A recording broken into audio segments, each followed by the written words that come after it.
What exactly are the Houston Texans up to as they team build heading toward the 2025 NFL draft? I think we have a better idea of what the Patriots' plan is. And is there a QB crisis going on? There's multiple teams that might not have a path to a good quarterback coming up this year. All that and more coming up on today's Peacock and Williamson mailbag.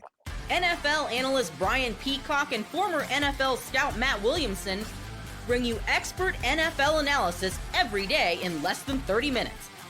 Get an inside look at the NFL on the field and in the front office with elite breakdowns to next-level analysis and in-depth information only for the real NFL fans. This is Peacock and Williamson, and it starts now.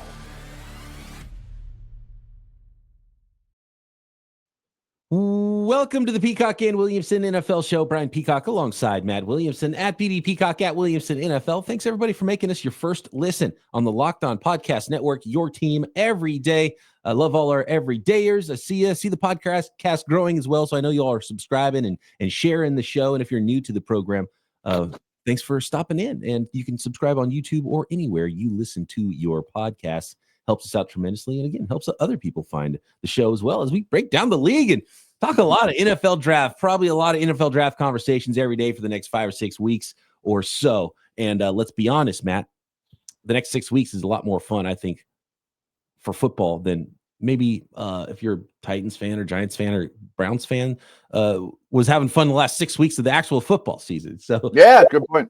Let's talk about some of those teams at the top. We're going to talk about the Houston Texans first. I do want to remind everybody that this episode is brought to you by our friends at Game Time. If you're trying to find tickets, it is the place for no matter what the event is, but especially sporting events. Download the Game Time app, create an account, and use code LOCKEDONNFL for $20 off your first purchase. So the Houston Texans, they've made a lot of moves. Haven't gotten a lot better to my eyes here. Talk to me about the Texans and what you think is going on there with them and what their plan is, because right now you're looking at the offensive line and, you know, they added Cam Robinson on a 1-year contract, right? $12 million. Traded away Laremy Tunsil. I'm not seeing the vision. Right. They cut Mason. They traded away Green, the former first-round pick guard. So I think a couple things. I commend them because I think it's a badass defense, to be honest with you. And along those lines, I thought we'd do like a whole Texans segment. I mean, they extended Danielle Hunter today added another $35.6 million on 1 more year. I mean, that's the going rate, I guess, for these top tier pass rushers. And I wouldn't put him in tier 1, but right behind. I mean, I think he's a really good player. And I was looking at it too, like, he's going to go way past 100 sacks. He came in the league so young. I never think of him as like a Hall of Famer, but that's kind of the magic number. I mean, I think he's going to be a Hall of Famer. I mean, he has been so good, and he might end up in that Hall of Very Good area for his career. But he's been a phenomenal player, and I love this deal because it gets him big money toward the top of the market, but it's not a long-term contract. He's got 1 more year left on his deal, so they added 1 more year. So now it's essentially a 2-year deal, but it was kind of a bargain. So then if you just look at you flatten the curve of those 2 years, it's still $20-something million per year over 2 years. Because I think he was making 16 or something, and then he gets the 37.5 or whatever it is, whatever the numbers end up being. So, as a 2-year contract, if you kind of reimagine that as a 2-year deal, because you added the 1 year, that's big money, it's still something that makes sense. And he's such an impactful player. I keep seeing people bring up Danielle Hunter. This happened a lot. There's certain players around the league that are unique, and I don't want to get off topic too much about that. Yeah, but he is an interesting guy that doesn't get enough airtime from us. Yeah, but when as it pertains to the draft, and you always hear people like, "Oh, this guy's the next Deebo Samuel," and they never turn out to be the next Deebo Samuel. You're like, "Well, this guy is a supreme athlete and got no sacks in college, but Danielle Hunter did it, so this guy can do it." And those guys, Oweh, and I'm like, well, okay, if you can give me Shamar Stewart in the 3rd round, like Danielle Hunter was drafted, I'm all about it, right? But I'm not gonna draft him in the 1st round in the top 10 and expect he's going to be the next Danielle Hunter, because it rarely happens. And so that's kind of what's unique about Danielle Hunter, is everyone probably for eternity is going to bring him up as the guy who's the athlete that didn't quite have the production in college and figures it out in the NFL. But that's why he's so rare, because it doesn't happen.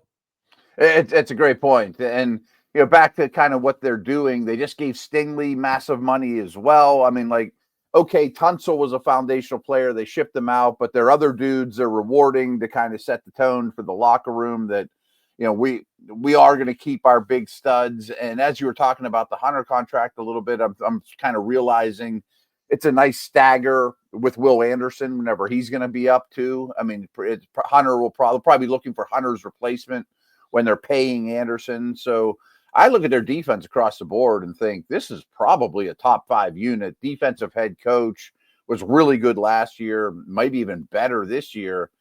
But I also think, man, this O-line is worrisome. And I'll be honest, I was shocked Cam Robinson lasted on the open market this long. Not that he's great, but if Dan Moore and Jalen Moore are $20 million players, isn't he in the neighborhood? At least he's a established left tackle, I mean, so the Vikings gave up a substantial pick at the trade deadline for him. And again, he's not great, but I mean, he's a quality left tackle. I thought maybe the Patriots would kick the tires on him. We'll talk about them here in a minute too with their Houston overlap. But I'm still really worried about their protection in O-line. And they do have a bevy of draft picks now after the Tunsil trade. And I assume that they will go real heavy, probably with a receiver and a lot of O-line. The defense looks pretty well done. And I also think it's somewhat of a compliment to Stroud, that we really think you're a big-time guy and you can get us out of bad protection calls and make a lot of stuff at the line and, handle maybe a little bit lesser protection than Joe average quarterback can. And, I mean, it's not the way I would have approached it. I mean, the offensive coordinator change in itself probably has a good ramification just for protection reasons. But it did send a message to the team that our O-line was junk last year. Whoever you want to blame, and we're not accepting it, Yeah, and I wonder if they think that even though there's been so much movement and nothing blows you away, that they might actually be better incrementally there in some places and knowing the stopgap at least at left tackle and Cam Robinson. And they've added Laken Tomlinson, who D'Amico's familiar with his days in San Francisco, starting caliber player. But not a superstar. They brought in Ed Ingram. Blake Fisher was a 2nd-round pick last year. Don't forget, athletic. He, right tackle. They have high hopes for him. Yeah. Is he the long-term guy? And he was a young player that was more of a project, maybe that was going to take a little bit. You got Juice Scruggs in there, who was the 2nd rounder the year before. Titus Howard has been there for a while, 2019 1st rounder. So you have some guys there. How does it all come together? And maybe you just need to add that one 1st round tackle. Is it Josh Connerly would be a really nice fit there. Athletic, could give him an extra year in the weight room and get him ready to be the left tackle of the future, potentially maybe plays inside or something for a year. And so you can kind of start to see the vision. Wide receiver, they added Christian Kirk. They're probably going to lose, it looks like. I don't think Diggs will be back, and I don't think Dell will. Yeah. And we'll talk about the Patriots here in a minute. Nico Collins, of course, is the number 1 there. Justin Watson comes in, Braxton Berrios. So they got some guys. They added some pieces. It just feels like they just threw a lot. They just threw they picked up a handful of darts and threw it at the dartboard. They're like, okay, I hope this works out. Let's coach them up. We've got some players that have played NFL football before. We should be able to figure this part out because we got a star quarterback and the defense is going to be awesome. Yeah, and I'm looking it up now. They have 4 picks in the top 89 after these trades too. So that's pretty decent. I mean, again, they have 25, 58, 79, 89. So there's, the extra 3rd rounder and some future stuff as well. So they're maybe not as in bad a shape as I thought. I kind of looked at them as maybe they're taking a step backwards. And I don't know who the star is on the O-line, but even just signing Cam Robinson and not being terrible at one spot could go a long way because Howard now could kick into guard, where he's better, in my opinion. And maybe you add a 1st round O lineman, even if it's a guard or a 3rd round center in the mix as well, or something like that. I mean, just interior guy, And you probably, if you're filling out a mock draft for the Texans, you kind of sit back at 25 and you say, okay, is there a tackle that falls? Does Kelvin Banks fall there? Do you like Josh Connerly? Yeah. Or, does Luther Burden fall there as one of the wide receivers? Because we're looking at these mock drafts.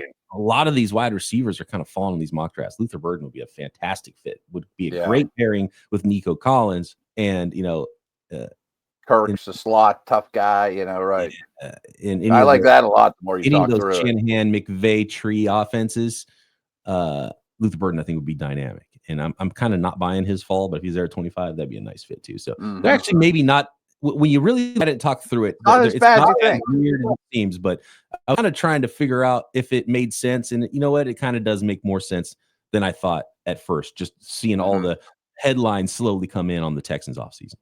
Especially with all the draft capital they have this year and next year from the Tunsil trade. They could go get Connerly if they think that, move up 3 spots, or, take the best guard in the draft, Booker or something like that. And it wouldn't break. Go ahead. I was just going to say, and paying, like the Danielle Hunter contract and paying some guys in the short term while they have that cheap quarterback, right? Exactly. And then you can figure out, probably some roster changes are going to have to happen. But with all these draft picks, maybe they've got a nice, young, cheaper core to go around your young quarterback at that point when you have to pay CJ Stroud here in a couple of years. And after you get a couple more needs out of the way, it wouldn't break my heart for a 3rd round tight end or running back in a really good tight end or running back class too. Give them one more weapon, to grow up with. Absolutely. Joe Mixon's not part of the long-term plans. Damian Pierce, they seem to have not liked that much after his big rookie season when the new regime came in. And so, yeah, I mean, I'm trying to figure out if the as I filter through the depth charts here, so I want to talk about the Patriots. It's starting to take shape, though. People overreact too much to the first 2 days of free agency. And it's not where you build football teams. Right. And to that point, we got a question about free agency. Is free agency cooked anyway compared to what we used to think about with NFL free agency? When we talk about the New England Patriots, what their plan is right now. Diggs visited them. They clearly need a wide receiver. And is there a QB crisis in the NFL? There's a lot of teams and not that many quarterbacks. Right. To that next.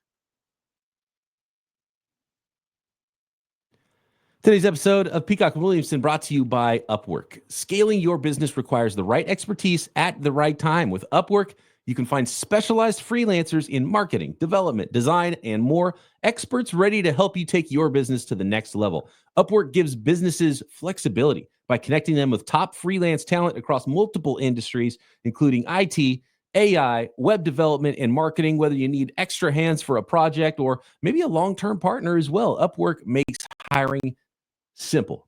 And it makes hiring affordable. Finding the right talent is so important. Whether you need help with that marketing campaign, Upwork can connect you with a freelance expert who delivered incredible results. And posting a job is free and simple with Upwork.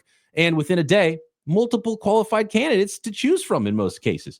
So visit Upwork.com right now. Post your job for free. That's Upwork, UPWORK.com, Upwork.com to connect with top talent and grow your business today.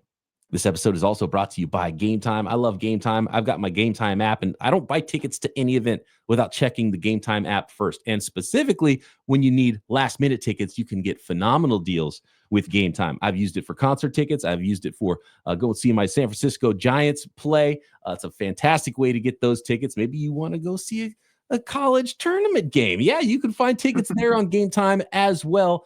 And getting tickets should not be stressful. And that's where Game Time comes in, because it makes it easier than ever to grab last-minute seats at unbeatable prices. Game Time Picks, the newest part of this Game Time app, is a curation service. And it makes it so easy to find better value for tickets for sports, concerts, comedy, theater, but especially those big venues. So you don't have to filter through thousands of tickets. Utilize the Game Time Picks feature to filter those for you and find phenomenal deals on great seats. And with views from your seat before you buy, there's no surprise fees and a lowest price guarantee. You can book with total confidence. So take the guesswork out of buying tickets with Game Time. Download the Game Time app, create an account, and use code LOCKEDONNFL for $20 off your first purchase. That's LOCKEDONNFL for $20 off. Download Game Time today. Last minute tickets, lowest price guaranteed.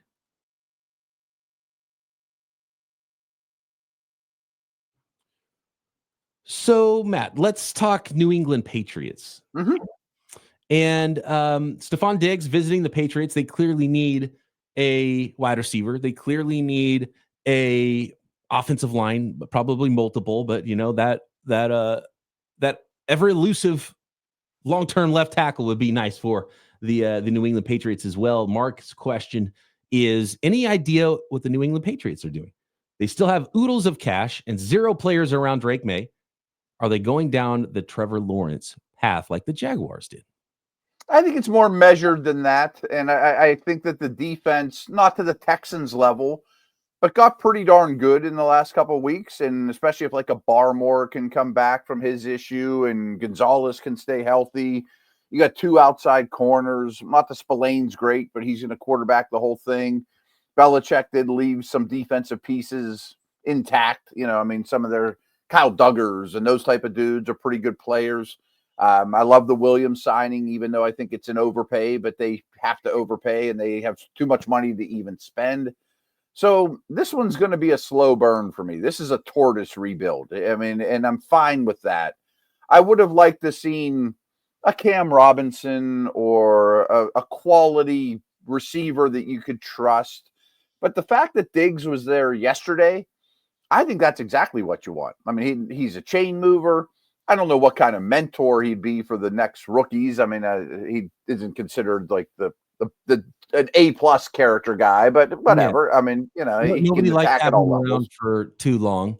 Right. The right fit. I think it's just them trying to turn over every rock to find a wide receiver. And I also think for the New England Patriots, the plan is, and the way I'm looking at this team, and by the way, we got a question from Crime Dog as well, who says he's a currently suffering Pats fan. I don't think we feel too bad about those Pats fans that are. I think they've had a good life up until now. Right now, you had a good run. We're not too worried. Soon they'll be complaining to us, we lost the Super Bowl. Yeah, exactly. And Crime Dog says, should the Pats seek to rebuild their O-line first or go draft a wide receiver such as Ted McMillan at the top? The old man in me says, do the unsexy thing and rebuild the line, but Pats have no real playmaker at wide receiver either. And he hopes, Polk or Javon Baker make a second year jump. And there is some hope, and wide receivers do get a lot better in year 2, year 3. That definitely happens as, they get all more ingrained in a new offense and the quarterback gets better and then everyone else gets better because of it. I don't think you should expect Polk and Baker to be anything more than a 2 or a 3 for you. And so you still do need that wide receiver 1. But I think and look, especially it might be next offseason, you really get your next offseason. Here's what I think is happening, and I think you can do both. And I think you utilize your draft picks and your cap space to do this. And to me, the plan is, and Greg Bedard, who covers the New England Patriots, he does good work. He said that they're looking for wide receivers. They're talking to everybody, and he says the one that he thinks is most likely is Brandon Ayuk. And they were interested in Brandon Ayuk last year before he signed, and the Niners are already paying some of his salary. If they were to trade for Brandon Ayuk, they would obviously pay some salary, but there's some salary the Niners already paid and a signing bonus that, so it'd actually be a cheaper contract to get Brandon Ayuk now, but he is coming off the ACL. So there would be, kind of a little bit of both there. And so I don't know what the return would be, but to me, the plan is easy. I think at 4, I'm going to put Armand Membo there because he's the cleanest offensive tackle prospect, long-term player there, fits any offense. And then it's just a little bit easier to find a wide receiver. And then you try to trade for Brandon Ayuk with one of your day 2 picks. I think that's probably the plan that they're going to put into place. And I think that is the best plan.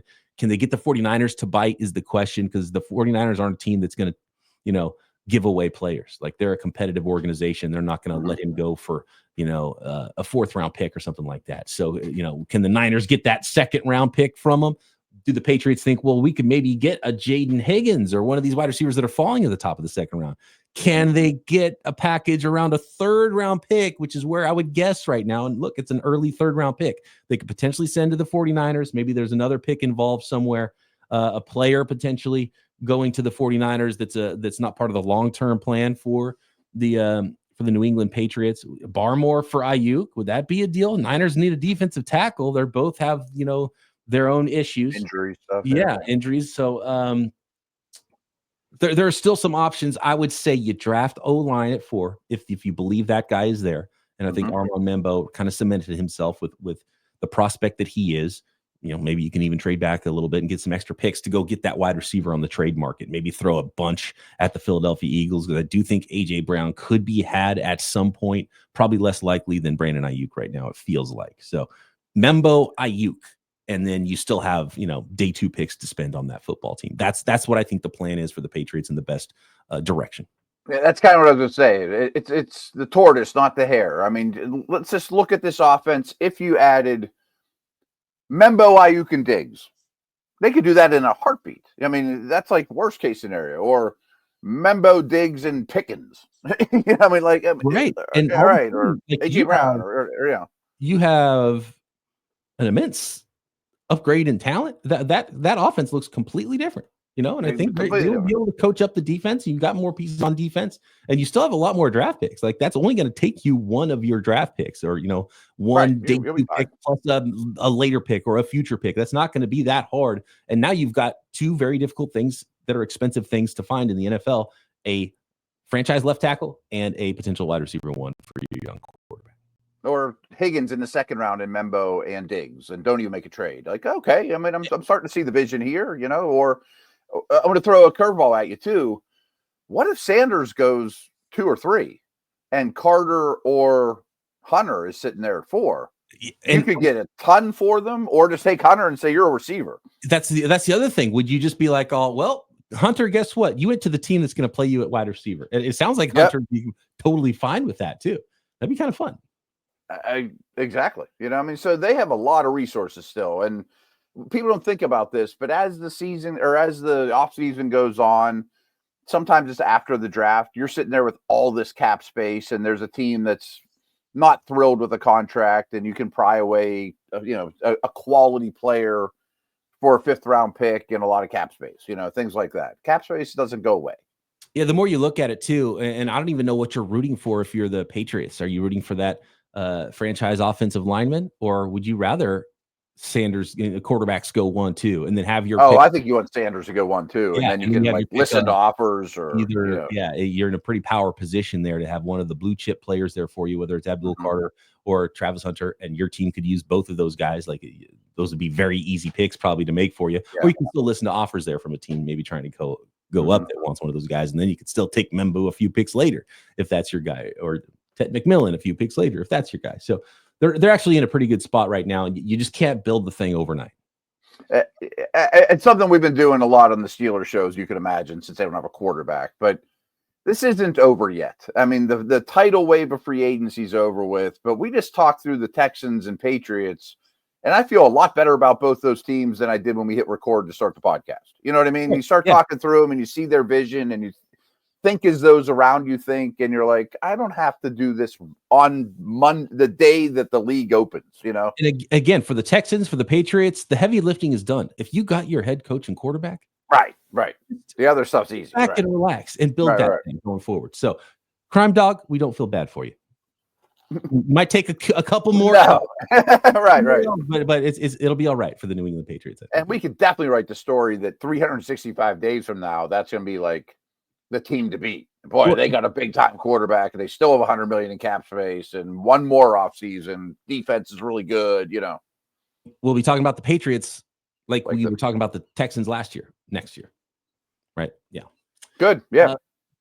You talked about the quarterback and the QB crisis right now for multiple teams. How's this going to shake out? Let's talk quarterbacks. Dart in Pittsburgh, first rounder. Dart, a top 10 pick? What is going on right now with quarterbacks and quarterback needy teams in the NFL draft? Next. The NCAA tournament is here, and so is the bracket breakdown. Locked On Podcast Network and Amazon Fire TV channels are teaming up to deliver NCAA tournament coverage like never before.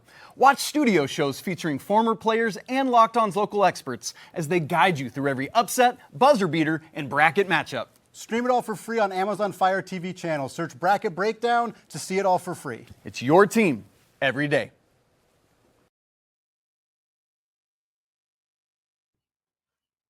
All right, Matt. I know you've been doing a lot of work. You cover the Pittsburgh Steelers. They're one of those teams that don't have a quarterback. And unlike the Tennessee Titans, they have no control over drafting that quarterback early.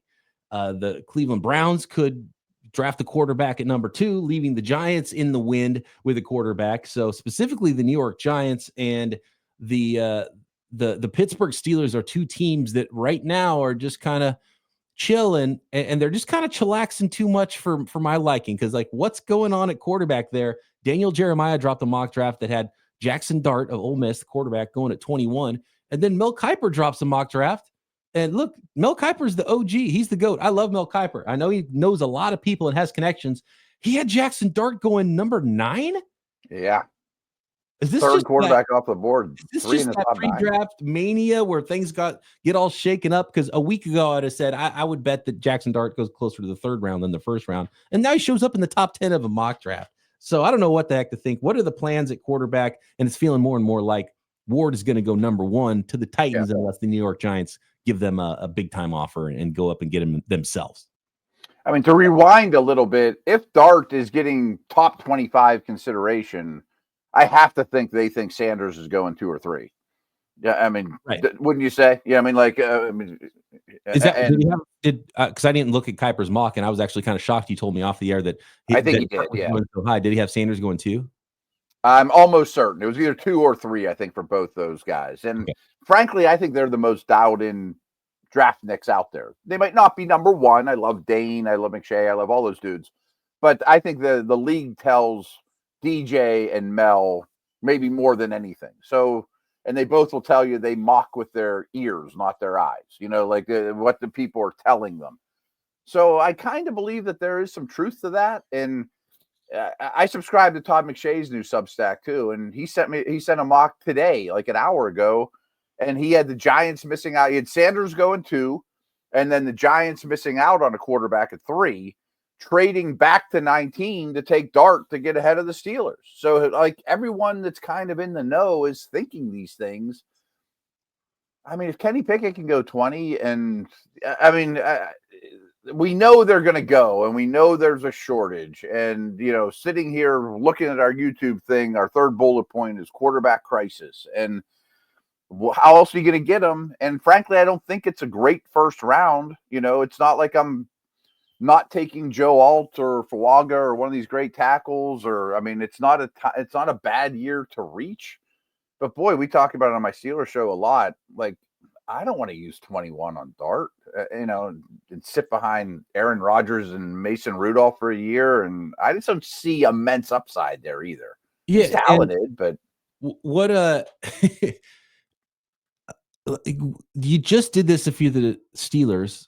And right. Sit back and Dart's there at 21. Doesn't that tell you that nobody? Because usually people trade up for a quarterback, like a truly legit quarterback. Usually doesn't fall to 21. It happens occasionally. We saw it in 2005 with Aaron Rodgers. Is that what we're talking about here? Weird, and that's a long time ago. Yeah, I don't know, and so it feels like someone's going to be left out, and it's a weird situation. And the Steelers are a team that is too good to be left out at quarterback. So.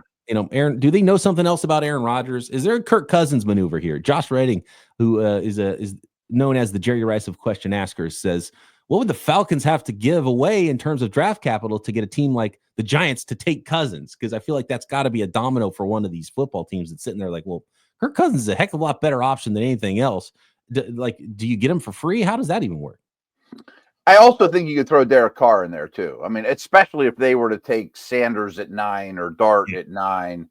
After June 1, you can get Carr because he's like an $80 million cap hit if they keep him next year. I mean, he is designed to get traded. So to put it simply, Matt, the Steelers might be waiting it out. The Steelers have to know something that we don't know that makes them feel like, okay, we got this other thing. So let's just see how everything else plays out. That's what I've been saying all along is they must feel pretty confident with Rodgers. I'm sure they could ink Russell Wilson right this second. Frankly, I'd rather have Carr or Cousins than Wilson. I've kind of seen that parade. Right. And I feel like if I'm Rodgers, I'd much rather go to the Steelers than the Giants. And I think you're kind of fighting, is Rodgers retiring or is he a Steeler? And probably a Steeler. I mean, I would think otherwise they'd be a little more panicked. And you could fall back and maybe get Cousins, who I still think has a chance, even though they say it wouldn't take anything to pry him away in a trade, though. Yeah. They would love to. You can't have a $50 million backup behind a first-round pick, too. Well, they did that little restructuring to make it seem like, no, we're just going to keep him as a backup. Like that's their preferred. That doesn't seem right. It doesn't seem right to me. I know he had a bonus this week that they paid. Right. But I think that's just saying because we love him so much so we can get a pick out of him. I don't think he'll be a Falcon. So they the bottom line. They paid the bonus to get a pick. Is what you're saying. To play chicken. Yeah. Okay. Yeah. And maybe get you past the draft. And so here's the other thing.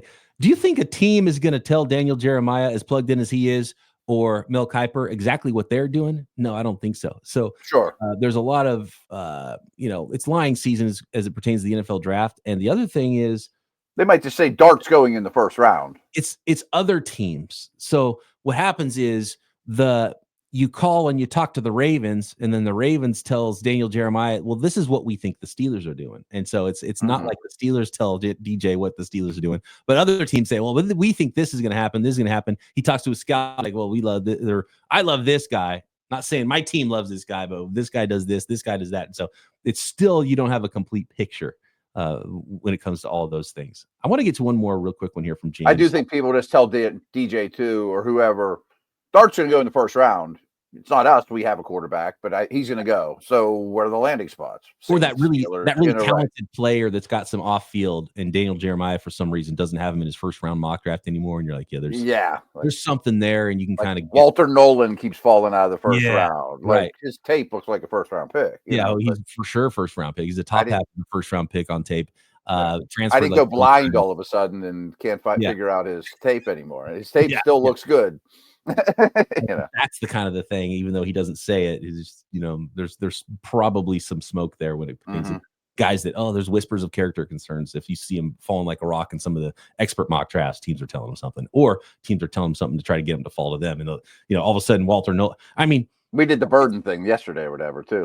We don't like Burden. I bet you do. Well, it's the Christian thing, right? And then Andy Reid sits there at pick 31 is like, I don't care. I don't care. His coaches on his old team don't like him. Like I care. I'm going to draft Chris Jones right now because you guys stupidly passed on him, and then that's what happened. And I'm going to put Walter Nolan right next to him and harass Justin Herbert for the next 10 years with these guys. Right. Yeah. Exactly. And those teams at the end of the first round just say, cool, we'll just collect all those guys that are super talented that everyone else was afraid to draft earlier. And if he's a pain in the ass in the locker room, he's got to answer to Mahomes. You know? And some coaches kind of like that. They're like, good. I like that you're ornery and you're a pain in the ass because right. It comes out in you on the football field, which is the most important thing. And clearly, Andy Reid does not care about the off-field stuff. Sure, that organization doesn't. It's working great.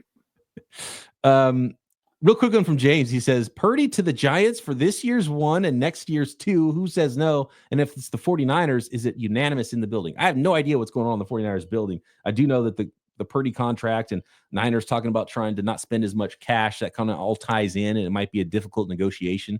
Would they be willing to listen to offers? I'm not sure. But for me, that'd be insane. It'd be an instant yes from the 49ers side to take the Giants number 3 pick and a pick next year.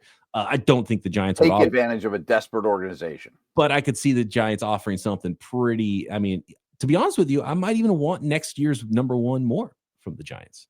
I've gotten questions like, should the Steelers trade 21 for Dexter Lawrence so that the Giants can go get a quarterback? I'm like, yes.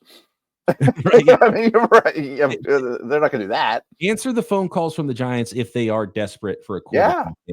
And Brock Purdy. But here's the thing. So do the 49ers want to? I heard Thibodeau's on the trade block, or do the Giants do the 49ers like Mac Jones enough where if they got just this Godfather offer from the New York Giants, they're like, well, Mac Jones is our quarterback this year, because we just talked about the quarterback crisis. The 49ers don't want to all of a sudden be the Steelers or the Giants themselves where they don't have a quarterback. And think of the draft picks your Niners would have in this draft and next with the comp picks if they were to make such a deal. They wouldn't be down long at all, and Mac Jones might even be the answer. Well, and look, so Mac Jones isn't the answer. Well, you got your first round pick, and now you have the Giants' first round pick. Well, maybe you just get Arch Manning. Maybe you get. I always talk about this. Look, Arch Manning has played 3 games, and I've seen one of them. I have no idea how good he is, but he's not even a starter. If he's fast Peyton Manning and you plug him into Kyle Shanahan's offense, that wouldn't be terrible, right? Even if you missed out on signing Brock Purdy, and even if he's fast Eli Manning was already the number 1 pick in the draft and has 2 Super Bowls. If he's a better version of that, it doesn't even have to be Peyton, right? And I don't know how good he is, but go into this year with Mac Jones, Tyler Shuck, and a bunch of picks. And if one of those 2 hits, great. If not, we have tons of picks to get the next one. And secretly, Kyle Shanahan was like, you know what? Should have been Mac Jones all along. I've been looking at you from afar from a long time, and you're still as beautiful as ever. But that's not happening, I don't think. But hey, if the Giants call with the Giants are desperate, I am picking up the phone. I'm listening. But there's a reason teams are paying all these quarterbacks. They're afraid to not have one. And now we see what it's like to not have one. That's why the Giants would make kind of a crazy offer, potentially. And if they miss out on Sanders, they could pay a lot for Dart to get back in the first round. Maybe that's a team that's why Dart is being maybe ends up going 19 to the Giants, after they take Sanders at 3. Speaking of trades, last one here, real Hunter quick. at 3. We were asked, will all 32 teams make a pick in the first round? No way. No chance. No chance. No chance. But what's that trade going to be? I think I don't know if they'll be pre-draft. Well, here's a better question. Will all 32 enter round 1 with their pick? So Thursday there's no night, way they end. Yeah. The clock starts. Do all 32 teams still have their pick? That one I give 50-50. I give it like a 10% chance that 32 teams make 32 picks. How about this? The Eagles are on the clock at 32. Howie Roseman would trade down 1 pick for a 7th just to make sure that doesn't happen. Yeah. Howie Roseman not going to make a deal, right, at 32. So the backdoor cover on your bet, Right, exactly. No, it's not going to happen. All 32 teams will not. I wonder if they will enter the draft with them all, though. That's more of a possibility, but I have a feeling, there's going to be some trades. The teams are calling. It's the quiet before the storm right now. Something big is going to happen. It's going to be a lot of fun. And guess what, Matt? We'll have it covered for everybody out there when it does happen, as we do every single day, talking draft, talking trades, talking all the news going on in the NFL right here. Make sure you're subscribed on YouTube and everywhere you get your podcasts. And for your second listen, check out one of the other 200 podcasts right here on the Locked On Podcast Network. If you want to get into the basketball tournament, Locked On NFL Draft, talking all draft all the time, all year long. And Matt and I back tomorrow right here, Peacock and Williamson.